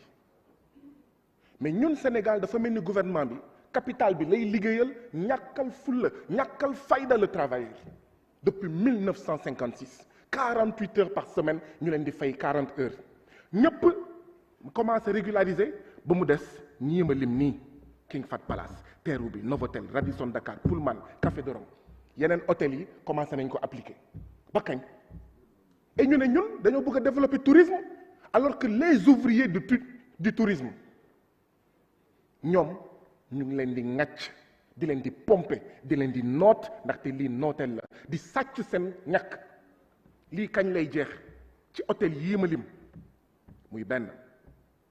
ni nga langaamu woon ci grille assemblée nationale wane xadar contre troisième mandat noonu laa bëgg monsieur le ministre yow ak tous les membres du gouvernement ngeen langaamu ci situation liggéeykat yii nga xam ne depuis 1956 ils travaillent 48 heures par semaine et ils sont payés 40 heures xanaa du ñu ay sénégalais même doxandem sax buy liggéey Sénégal dañoo war a sàmm akam ak yelleefam ça n'a que trop duré près de 70 ans ça continue benn ñaareel bi King Fahd Palace nag moo gàddu chapeau bi daal King Fahd Palace état du Sénégal moo ko moom suñu mbokk Thierno Alassane Sall sàkkar mi na sama lanc ci yenn tomb yi nga xam ne bëggoon naa ko wax duma si dellu si waaye monsieur le ministre est-ce que xam nga ne liggéeykatu King Fahd Palace bu ñu bëggee lekk dañuy dem uti ay gargote ci Almadi ngir ñi am xaalis ñi tane ñeneen ñi dañuy dem uti gerte caaf kii jiite King Fahd Palace nee na moom gendarme rek lay jox ñu lekk ba kañ ça peut pas continuer bu ñu wàccee guddi fu nekk lañ leen di sànni ak heure yi ñëw ñu di wàcc mais monsieur le ministre licencié nañ fa juróom-ñaar fukk ak juróom-benn père mère et soutien de famille mu amoon lu ñu signante woon li ngeen signante woon ak ki jiite King Fahd Palace ba léegi defu ko mu leen di remplacer par ay journaliers parce qu'il y a un manque journaliers yooyu sax bokk na ci li dégrader le service loolu ba kañ monsieur le ministre loolu il faut régler ça définitivement il faut que mu jeex d'autant plus que le King Fahd Palace a reçu de l'argent d'autant plus que le King Fahd Palace a bénéficié de suspension de taxes mais loolu mënul continuer Gorée sénégalais yi nee nañ man gëj naa fa dem mais sénégalais yi nee nañ bu ñu fay dem dañ leen di fay loo xam ne kenn daanu leen ko woon laaj nee nañ loolu gisuñu ci seen bopp mais man mun naa comprendre Gorée xaalis bi waroon dem Gorée ñeneen ñoo ko sàcc il faut régler le cas de Gorée jërëjëf. mbokk yi nuyuwaat naa leen yéen ñëpp ci seen tur ak seen sant taxawaayu son excellence Macky Sall président de la République de tous les Sénégalais ak gouvernement am seen taxawaay ak ñun mu ngi mel ni koo xam ne dafay liggéey suñu biir kër ñu koy fay mu toggal ñu kaldu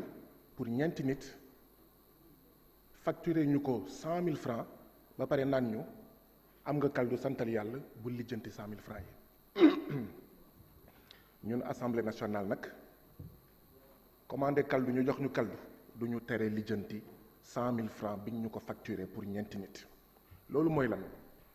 monsieur le ministre Amadou Mansour Faye waxoon naa la ko commission fii laa la koy waxaat 18 autopont yi gouvernement du Sénégal tabaxal askanu Sénégal ngeen facturé ko askanu Sénégal 137,5 milliards matière France tabax leen offre spontanée la woon Mabey Bridge di entreprise Grande-Bretagne defoon na offre à 52 milliards man maa juumoon wax 48 milliards 52 milliards soit une différence de 85 milliards yi ngeen yàqal askanu Sénégal benn comparaison lay joxe mën naa ci joxe yu bari Ghana am na contrat ak Mabey Bridge pour 89 ponts en acier à 56 millions de dollars bu dee dollar bi 500 la 500 francs la ça fait 28 milliards 18 autoponts à 137,5 milliards au lieu de 52 milliards ngeen ñàkkaloo Sénégal 85 milliards de francs CFA d'un pays qui fait partie des 20 pays les plus pauvres de la planète ñii naan naka la ñuy détourner xaalis nii la ñuy détourner xaalis ñii di wax bés bu nekk Guy Marius Sagna da ngay wax lu la neex kenn mënu ko détourner. Voilà comment on détourne l'argent des Sénégalais. Et donc monsieur le ministre Amadou Mansour Faye dañoo bëgg gouvernement bi xam ne lii mënuñu ko nangu tey mënuñu ko nangu ëllëg. Ça ne peut pas continuer. Ça, c'est un poignard sur le dos du Sénégal et des Sénégalais. Et le plus grave dans ça, pour ay doxandem. Le plus grave dans ça, pour France. Ndax lan ay dessert. Du dëgg du yoon. Nous, on défend l'intérêt du Sénégal et des Sénégalais. 85 milliards dafa bëri.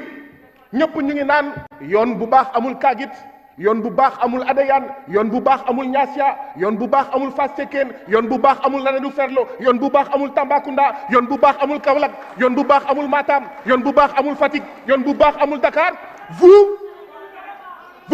Vous volez 85 milliards de dollars au peuple sénégalais qui n'a pas assez de routes amul yoon yu baax amul teen yu doy amul forage yu doy amul classe yu doy ay abri provisoire ak ñoom seen c'est inacceptable. Monsieur le ministre Amadou Mansour Faye yow yaay kan ba ñu dénk la xaalisu Sénégal OFNAC di la convoqué nga ne doo dem askanu Sénégal menacé wu la ngay menacé ay journalistes naan boo ma ko waxatee ma dal sa kaw yow yaay kan ba nga yore xaalisu Sénégal fii kenn du fi wax sa vie privée waaye li nga yore ci askanu Sénégal dinañ la ko laaj yow yaay kan. ba OFNAC di la convoqué ci xaalisu Sénégal nga ne doo ñëw c'est inacceptable. Ce n'est pas un crime d'être le goro du président. Non. Ce n'est pas un crime d'être le goro du président. Mais c'est un crime de faire passer le parti avant la patrie. C'est un crime de faire passer la fratrie, mooy la famille avant la patrie. C'est un crime de torturer les Sénégalais et de les assassiner dans leur propre pays. C'est un crime ngay jaay sa réew. C'est un crime ngay trahir sa réew. C'est un crime ngay def haute trahison parce que 85 milliards c'est de la haute trahison. C'est de la plus haute trahison. C'est un crime de faire des détournements de procédure et d'enfermer des d'honnêtes citoyens qui n'ont absolument rien fait et qui s'appellent Pape Alé Niang, Amy Dia, Cheikh Oumar Diagne, Ousmane Diagne ak ñoom seen. Je vous remercie. La parole à notre. samay mbokk député yi maa ngi leen di nuyu waa Sénégal maa ngi leen di nuyu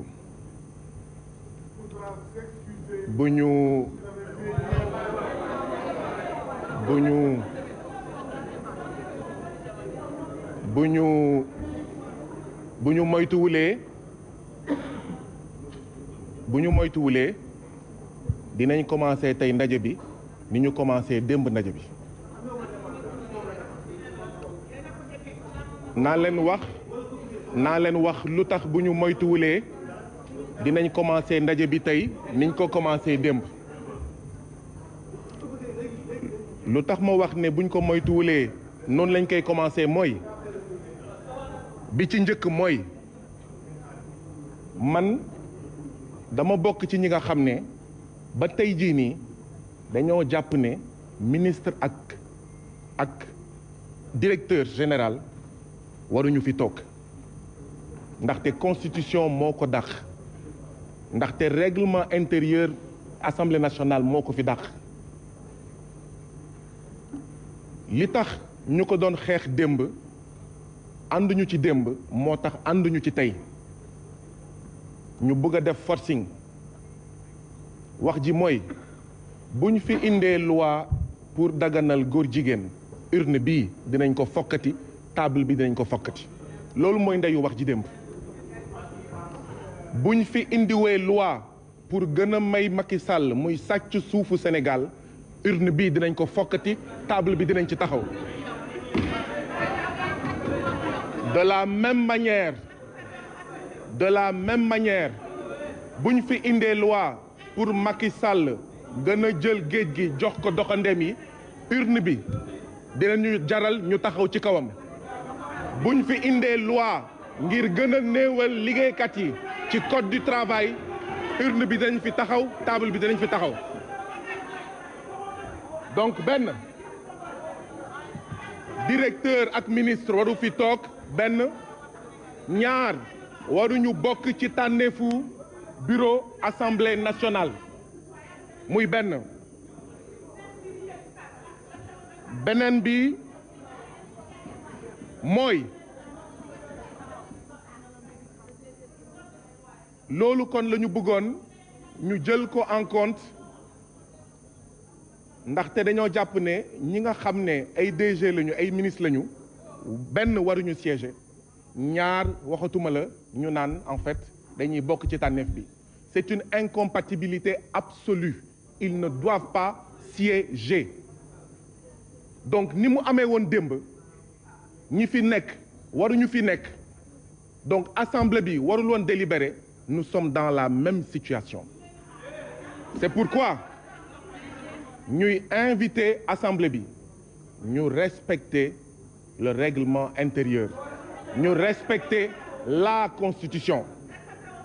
léegi nag lenn am na démb li assemblée bi wane mooy majorité mécanique bi fi daan am di def lu ko neex facilement amatul il y a un équilibre des forces bu ngeen saagawee droite dina saaga bu ngeen menacer physiquement ñi nekk fii dinañ menacer physiquement ñun ñooy décider ndax bés bu nekk gendarmerie dafiy dugg wala ndax dañuy tabax fii ci biir salle bi benn poste de gendarmerie loolu ça ne dépend que de vous waaye foog naa ne loolu mën na ñàkk am ndaxte man li may wax ak lu ngeen ci ñàkk ànd je crois que mën nañ souffrir déglu ba ma pare yéen bu ngeen jëlee la parole lu ngeen di wax ak lum ñu nàkk ak lum ñu ñàkk maanaam neex ñun dañ leen war a déglu d'accord waaye buñ fi ñëwee ngeen ñuy saaga buñ fi ñëwee ngeen ñuy menacer physiquement buñ fi ñëwee ngeen bëgg a ne vous allez continuer à fouler aux pieds le règlement intérieur et la constitution ça ne passera pas ça ne passera pas ni aujourd'hui ni demain léegi nag j'invite le président du groupe Oumar Youm ak les autres présidents de groupe à travailler pour ñu am le consensus bi nga xam ne moom la askanu Sénégal wax ndaxte résultat élection législative yi passé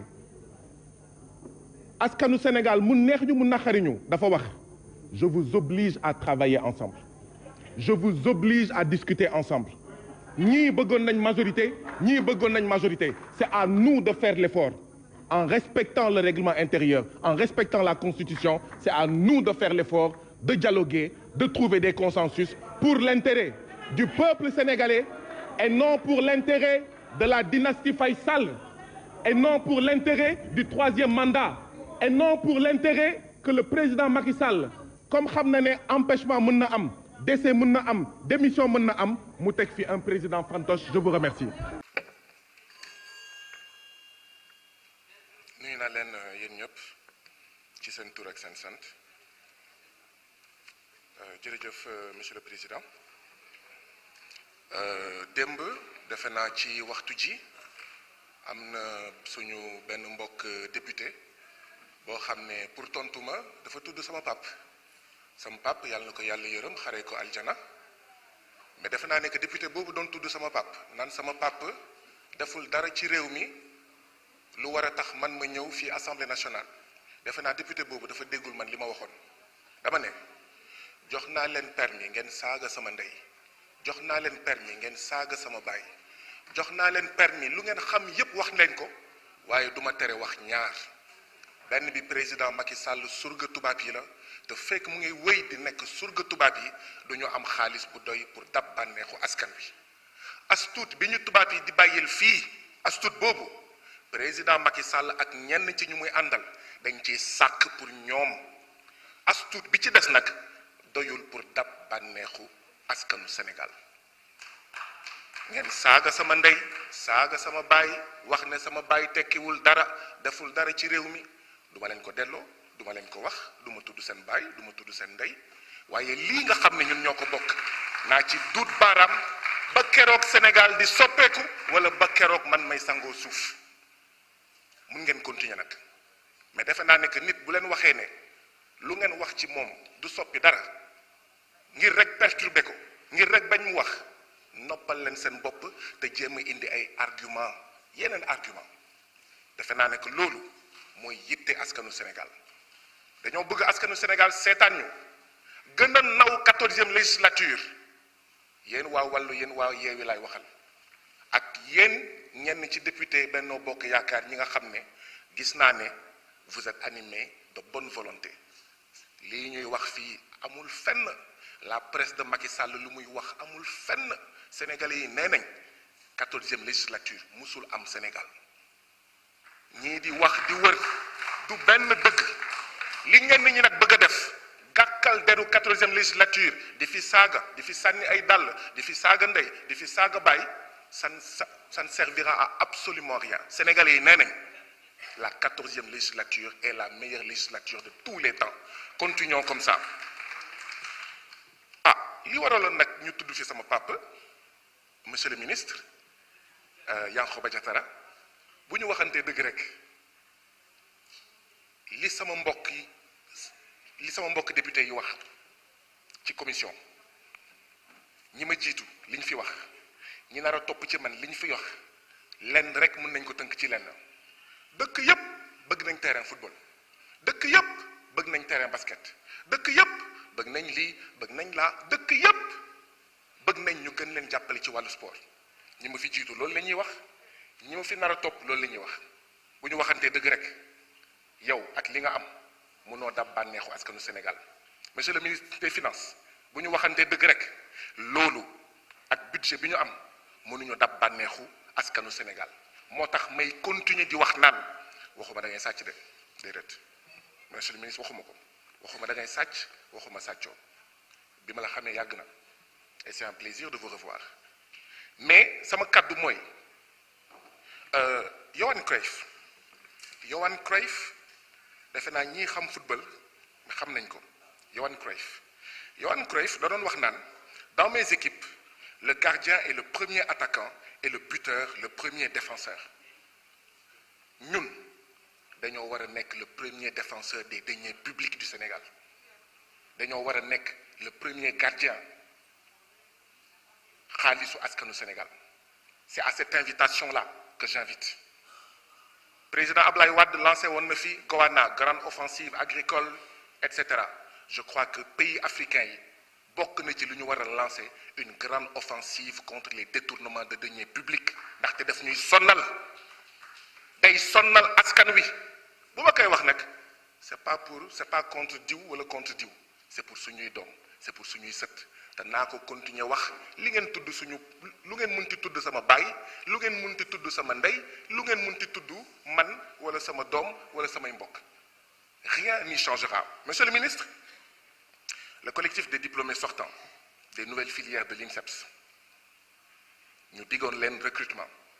je crois que waxoon naa la ko commission dama la koy waxaat pour que bu fekkee boobu ak léegi dajewoo ak ñoom nga daje ak ñoom ay ndaw lañu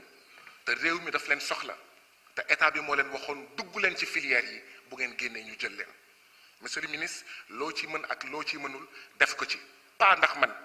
mais ndax askanu Sénégal moo leen soxla ndaxte ay sénégalais lañu. monsieur le ministre dafa am benn débat boo xam ne da la jiitu yow jiitu sax ki lu fi jiitu débat boo xam ne yàgg na ministre des sports et ñun ñëpp war nañ si waxtaan pas pour xuloo mais jéem a xool lan la ñu mën a jooyanti lan la ñu mën a jubbanti ngir intérêt askanu Sénégal ministre des sports la wala ministre du football la évidemment du ministre du football mais xam ngeen ndaxte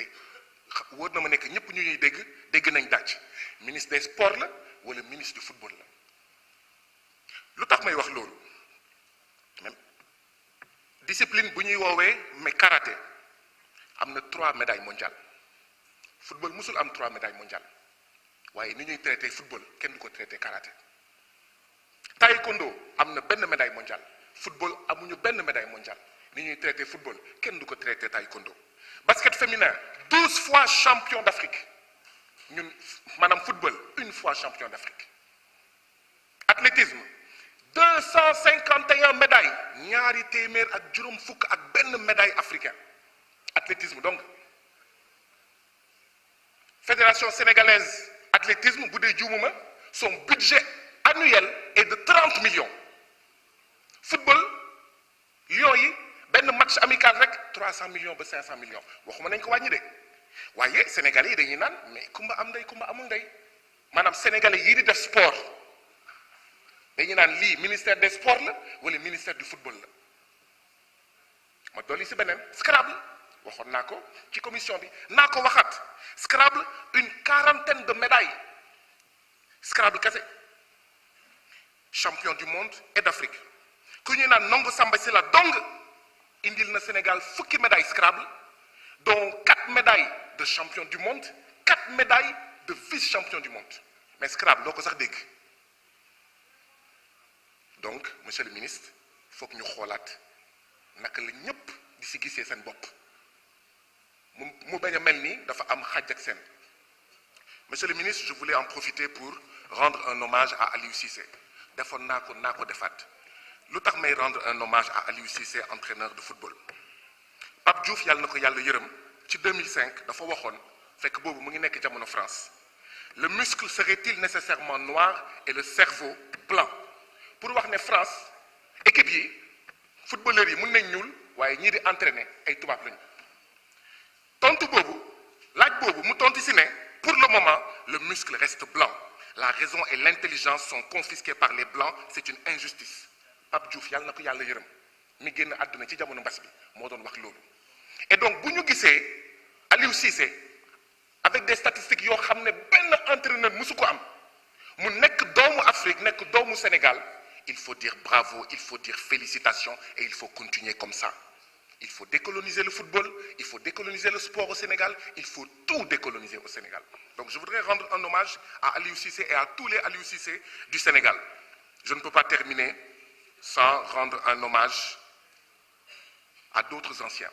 qui ont énormément fait je pense à Lamine Diack je pense à Mawade Wade je pense à Jo Diop de Thiès sa dëkkandoo Jo Diop camarade Jo Diop maa ngi lay rendre hommage yow ak ñoom Lamine Diack yow ak ñoom Mawade Wade ak ñeneen camarade Jo Diop moo doon faral di wax naan camarade nous sommes d'actualité il y a une perspective à conquérir et cela sera camarade Jo Diop moo doon wax naan doomi réew mooy tabax réew jëf mooy nattukaayu dëgg ngor mooy faj gàcce te mbooloo mooy doole Jo Diop boobu moo nekkoon ancien entraîneur COT de Thiès TEC de Thiès puis de la GIA puis du Stade de Mbour puis de l'ETICS de Mboro membre du staff technique qui conduisit le Sénégal à la CAN de Asmara 1968 doomi réew mooy tabax réew jërëjëf. Je vous remercie. Je donne la parole à notre collègue Modou Bara Gaye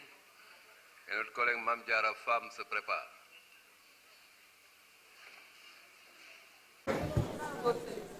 mbokk yi nuyu naa leen une majorité parlementaire soutient un gouvernement quand le gouvernement agit selon les intérêts du peuple monsieur le premier ministre est-ce que xam nga lan moo tax ñu indiwaat la fii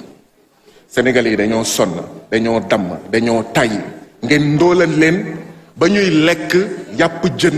bu nëpp bu dee ci tefesu Cambérène ndax lan yéen ñëpp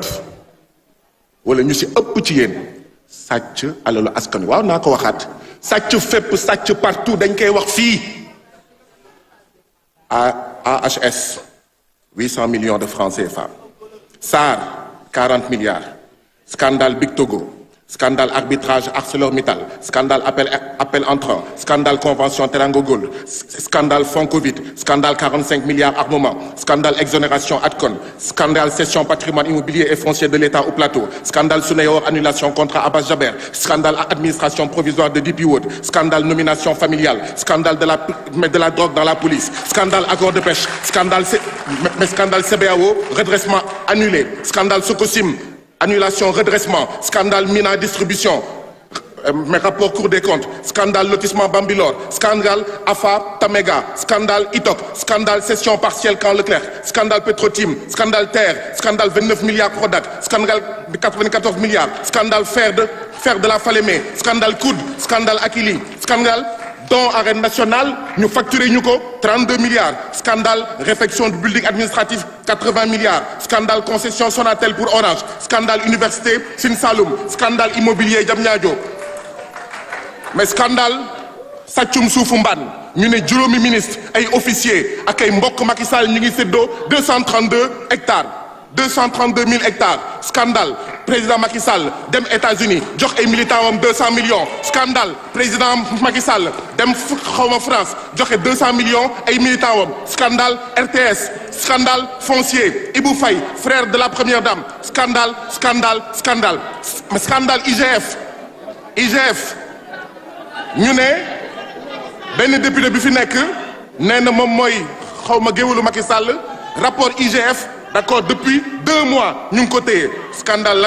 scandale indemnisation. Plus de 100 millions de francs CFA à Mbaye Ndiaye et à Moustapha Cissé Lo pour réparer leur exclusion de l'Assemblée nationale en 2009. Scandale du ministère de l'Environnement. Ali Haïdar dévie 275 milliards vers le Sahel. Scandale, Ali Haïdar détourne plus d'1 milliard de francs CFA selon Babacar Ndiaye, président départemental de la Fédération nationale des pêcheurs. Scandale, scandale.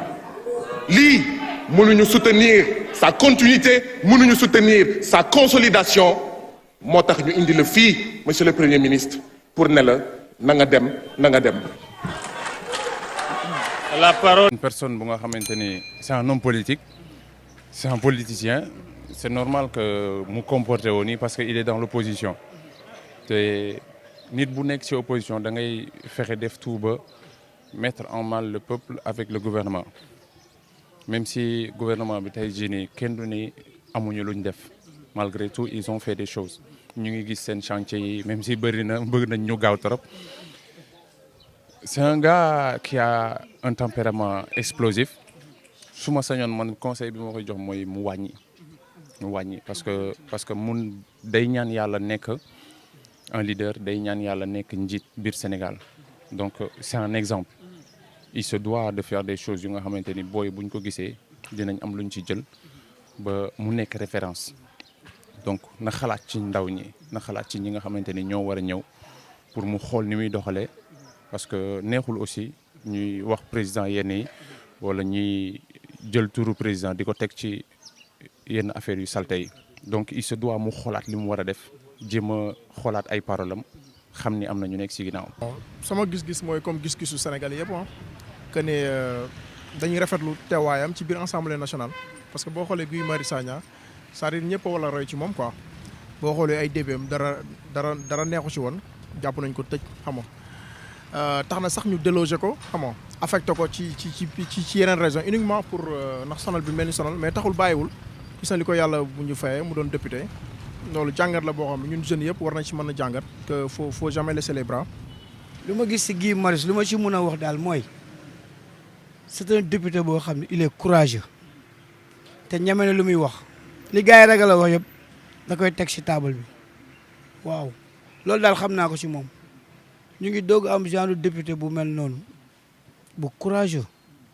waaw di wax li nga xam ne gars yi am na ñoo xam ne sax peut-être ñu ngi koy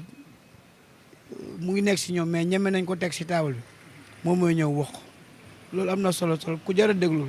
Guy Marius Sagna teewaayam biir assemblée moom loolu moom kontaan nañ si trop rafetlu nañ ko trop tamit te moom dafi teewal Sénégal du ma ne sax fi mu dëkk mais Sénégal dafi teewal loolu ñu si kontaan ba am na luwaa yoo xam ne waruñu ko teg te ñu ànd ñu si tey ànd ñu si ëllëg te nekk bii mu nekk biir assemblée dafa dalal suñu xel bu baax a baax ndax lépp li nga xamante ni waruñu ko fa voté rek man xam naa ne gëm naa ne Guy Marius Sagna ak ñi mu àndal dina tax duñ ko fa voté ndax Sénégal dafa war a nekk benn bopp kenn mënu ko xar ñaar ñun ñëpp nekk benn ci kaw ci kanam lépp ñu teg ko ci luwaay yoo xam ne yu normal la waaw loolu daal mooy sama xalaat bi kooku man Ibnu Diire et Salifou Kunkunke barki Seydina Muhammad kookoy pee kooku mooy number one billaay wallaay taalaay man dama ko gëm dama ko bëgg parce que champion la du moroomu kenn même le grand bat Lamine Dias nii la doon def yàlla may na ko léegi sax mi ngi baisser les bras mais kooku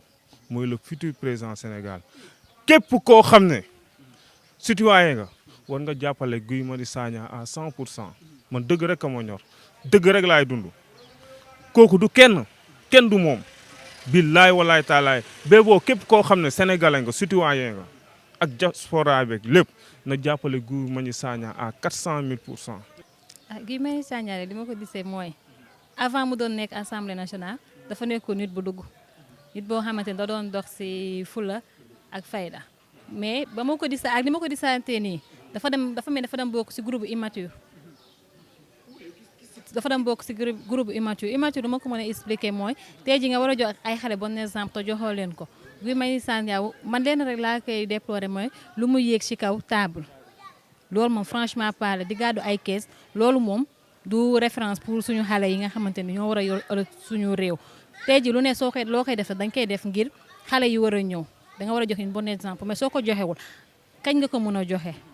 kañ nga ko mën a joxe yow tey ji soo doon dem bay wax dëgg ba ñëpp xamee la ko xëy na nag dañuy naan dëkkandoo day wàlle waaye immature peut-être ñoo ko yóbbaale noonu laa leen mën a tuddee parce que dañoo immature foo leen fekk yëfi immature rek la ñuy def noonu laa leen ko mën a tuddee mais daal su ma sañoon mu xoolaat doxalinam bu baax a baax xool lu mu doon def parce que bon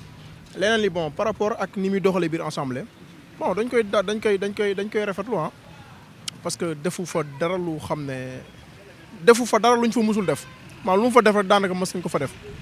parce que booy seet mi ngi conscientiser jeunesse bi xamam di ñu xamal loo xam ne ñun ñi nga xam ne nekkuñu ci biir assemblée bi ñu mën au moins ñu am benn aperçu ci biir assemblée bi fay am quoi au moins foofu mi ñu fay aider ñun ñi nga sama genre yi nga xam ne duñu am information yu solide des fois di débat rek loolu aussi c'est un bon point dañ ko ciy remercier bu baax. non lu ma si mën a wax daal moo bon tàng na am na xadar mais j'ai vu que buy wax sax ak respect lay waxee ak kii parce que dina nuyu gars yëpp tout récemment saaga nañ ko fi mais nee na gars yi nañ ko saaga mais du tee moom li mu nar a wax na ko wax loolu moom gis naa ko si moom am na kii quoi am na yar trop parce que nu muy waxee rek déjà boo gisee suñ ko joxee parole dina nuyu ñëpp xasul kenn li am rek lay wax quoi. defe naa ne lu xew Mali ñëpp gis nañ ko tollatuñu fi ñu foo xamante ne dañ naan dañuy wàññi suñ doole war nañu wàññi suñ doole dëgg bu jotee dañ ko def même bu fekkee gis nañ fi Thomas Sankara lan moo tax tey mu ñëpp naw ko dafa xeex malgré que dafa xeex ba dimbali ab réewam kon Guy Marius Sagna li ñu ko wax ne bu mu yokkul waru wàññi te gëm naa ne du wàññi na si gën a nekk ndax loolu mooy suñu njariñ bu jaree moom après mu dee sax ndax ñun dina ko def ndax Sénégal jëm ci kanam waaw kon bu mu wàññi dara. xamante nit mu nga def lu baax après lu bon fekk la ci sa lenn lu bon rek mënoon a bësa yu baax lépp am na loo xamante ni moom du loo xamante ni dañuy baale la te image rek su génnee rek génn na day yàq lu bëri su ma sañoon mu xoolaat taxawaayam bu baax a baax xoolaat lu muy def bu baax parce que tey jii nit soo demee bañ lay tudd rek war nga defaraat sa comportement toogaayu kilifa ñoom ay kilifa lañ dañ toogaayu kilifa. waaw ñàkk bëggante rek te gars yi dañoo fonk nguur ku xalaat ne tey bi ngay judd andi woo dara te booy dee doo yóbbaale dara maanaam rey sa bopp sax du ko jar billaay wallaay donc nañ jéem a xam ni ñun ñëpp Sénégal lañ dëkk on est tous des Sénégalais donc on se doit de bâtir notre pays on se doit de fonder notre pays defar jeunesse bi plutôt parce que ñoom ñooy ñëw ana Senghor ana Abdou Diouf le président Abdoulaye Wade mi ngi nii tey mag la donc nañu rafetal ñoom ñi fi nekk nii li ñu yor yëpp moomuñu ci dara day métti rek mais dañ fiy jóge kon boo fiy jógee jéemal defar loo xamante ni dinañ la waxal lu rafet waaw parce que ñoom tamit am nañ ay doom bu ñu fàtte loolu ñaanuñu yàlla seen ay doom di dox ñu naan la seen papa moo def lii wala seen papa nii la mel donc nañ bàyyiwaat xel bu baax liñ nekk di def c'est très important. ba pare damaa toog jàpp njaamuram moom ay dossier am lay indi teg ko wax li mu sentir ak li ko naqadi yëpp teg ko. beneen point bi nga xam ne da xaw nañ ko cee kii tuuti rek bon mu xaw a wàññi tuuti loxoom c'est-à-dire am tuuti respect rek du ma ne sa respect parce que moom boo ko xoolee xam ne nit ku am respect la parce que d'habitude moom les chrétiens moom ils sont comme ça quoi ils sont tellement corrects macha allah quoi mais bon li ma ko ci yokkal rek su ma ko ci sañee yokk mooy mu xaw a am tuuti dal parce que état dafa doy waar quoi qu'on puisse dire ñun ànd ñoo Macky xam nga on est pas pour Macky donc mais quoi qu'on puisse dire c'est le président de la République il faut respecter Macky respecter son institution c'est important quoi peut-être ay éléments ay ministres noonu mën nga dal seen kaw mais de façon très positive bu mu nekk loo xam ne c'est personnel quoi parce que une fois nga nekk député rek tu es le député du peuple donc tu n'es pas là-bas pour uniquement pour à tes propres buts. waaw xoxatal parce que guerrier la champion la lu toll ni nguur ngay xeex ak moom dëggal sa bopp yow luy sël ragaloo kaso ragaloo ñàkk ragaloo dara Sénégal ka la ñor kooku kenn du moom moo tax gars yi di ko xoxatal mais du ñu mun dara ku dul yàlla neen la billaay wallaay taalaay. waaw loolu c'est normal parce que nguur à chaque fois day am doole te Sénégal dafa nekk réew boo xam ne réew corrompu la gars yi da leen di jox ñuy jaay seen ngor waaw di la daaneel di la wax lu nekk di la dóor ay point lu nekk ñu génnee lu nekk mais loolu bu warul tax mu bàyyi ndax askan wi ñun sénégalais ñun ñu ngi si ginnaawam te duñ ko seetaan li mu war a def na ko def rek na yëngal ci kaw ñun ñu yëngal ci suuf waaw. lu may wax gii bon mu gën a kii rek mu gën a farlu ci affaire yi rek waaw mu bañ a dugg si yenn détails yi quoi mu nekk ci combat am mu nekk ci logiquement ci combat am waaw loolu laa koy wax quoi. donc li si am solo mooy defal loo xam ne population yi moo tax quoi un peu de retenue quoi je ne dirais pas de respect mais un peu de retenue waaw par rapport à des dossiers yi nga xam ne da ciy dugg parce que état kenn du xeex ak moom comprendre mais mën nga juste révéler les faits yi nga xam ne am na. à part ça loolu rek laa koy loolu rek laa am na koy conseil mais di ko encourager aussi nga xamal ne ko c'est un li muy def nii noonu kese la parce que ensemble on a besoin des jeunes xam nga des jeunes yi nga xam ne bon macha allah quoi au moins dinañ mën a jariñu si moom quoi ci à travers son image voilà jërëjëf merci beaucoup. si intéressant ñeme na lu muy wax te ñun loolu lañ soxla député bu loolu lañ ko fa yóbboo ah ñëw bañ. teg ci table bi li nga xam ne moo war a teg ci table bi waaw wax ko ak yar nag waaw. 100% wala sax 400% man damay rêver tasanteeg moom damay rêver bëgg dox su ma amoon jot damay xool fu mu munti nekk ci biir këram ak fu mu munti nekk ma laqatu ko ñi ngi may def signe ne ma sax xam naa fa dinaa def tuuba dem fa ba disanteeg moom parce que kooku kenn du moom man soxlawuma dërëmam. maa ngi dund nice maa ngi gagné sama life nice mais dafa doon koo xam ne man bu ma juddoo ba léegi laala gis naa ku nekk mais ku mel ni moom maa ngi koy doog a di Sénégal damay dem lekk oto je sinon mu wax lu ëpp billaay wallaay taalaay. ba pare keroog la lu xewoon si ku jigéen ki rafetul moom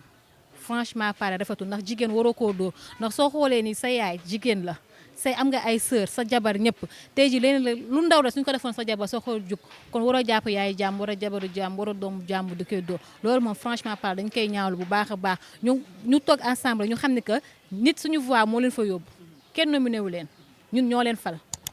te ñun bañ leen di fal dañ leen fal pour ñu dem xeexal ñu suñu réew faluñu leen pour ñu dem di sànnante di dóorante Guy Marius Sagna façon moo bu nekk da koy génnee di koy wax foofu te yaakaar naa loolu waruñu ko woon wax su ma sañoon moom mu defaraat toogaayam xoolaat bu baax lan la war a mun a doxal mu def ko waaye nag moo bàyyi waa immature ñu koy yóbbaale surtout loolu. lu mu koy jox mooy grand champion nga duñ dañ la soxna suñu réew lépp li ngay def gis nañ ko mais bul ñaan mukk yàlla ngir yàlla ak yonent bi dañ la soxla suñu réew. nguur dafa am doole wàññil tuuti balaa gars yi de la sànq parce que buñ la sànkee rek ñun dañuy sànku waaw loolu rek laa koy ñaan nga xaw a wàññi tuuti xadaat bi sa communication jaar na yoon lépp jaar na yoon mais xawal wàññi tuuti xadaat bi waaw loolu rek laa koy ñaan mu xaw a wàññi tuuti xadaat bi la reste moom impeccable. na ci nekk rek fu mu teg tànkam bu mu ko mus a bàyyi xëcc bu dakkul day dikk te tôt ou tard day ñëw ndax ñun gëm nañ ko ndax ba dara dul dara la fi nekk Sénégal kon tey bu ñëwee ba assemblée suñu xel day gën a dal. jaajëf parce que c'est pas facile ah nekk ci kanamu écran bi aussi tey ñu bëri di daw yenn sujet yow nga ñëw joxe sa gis-gis ci sujet bi c'est à féliciter. waaw merci beaucoup man aussi maa ngi leen di féliciter parce que yéen aussi seen liggéey rafet na TV Sénégal je vous vois un peu partout et puis yéen a ngi jàllale ay messages yu nga xamante ni c'est hyper important parce que ñun ñëpp ku ci nekk am nga loo wax souvent ñii dañuy bëgg a wax souvent ñenn ñi di ragal wax souvent ñenn ñi du ñu am fu ñu waxee donc nous on se doit de parler étant acteur loolu lay lancer message bëggoon naa aussi wax benn affaire bu ndaw rek ci li xew assemblée la dernière fois parce que man personnellement li ma ñaawlu mooy dóor bi donte tooñ na parce que ku ne xam na ni jigéen moom bu amee tuuti pouvoir rek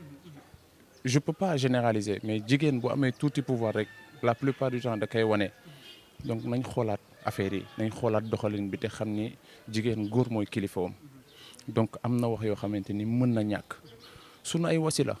nañ leen génnee ci cadre politique mais góor yàlla yi fa nekk nañu xool xam ni jigéen yi ñooy suñuy ndey jigéen yi ñooy suñuy soxna ndax tey jii nii njaboot bu ñu bëgg am bu doon ñun góor kese duñ ko am bu jigéen nekkul suñu wet duñu mës a am njaboot ci àdduna mais lu mu métti ñu bañ a yëkkati suñu loxo si ñoom waaw nañ bàyyi xel loolu bu baax jërëjëf. tout dans le Baye Fall ma. waaw Baye Fall ma rek xam nga Baye Fall yi moom yaa ma gën a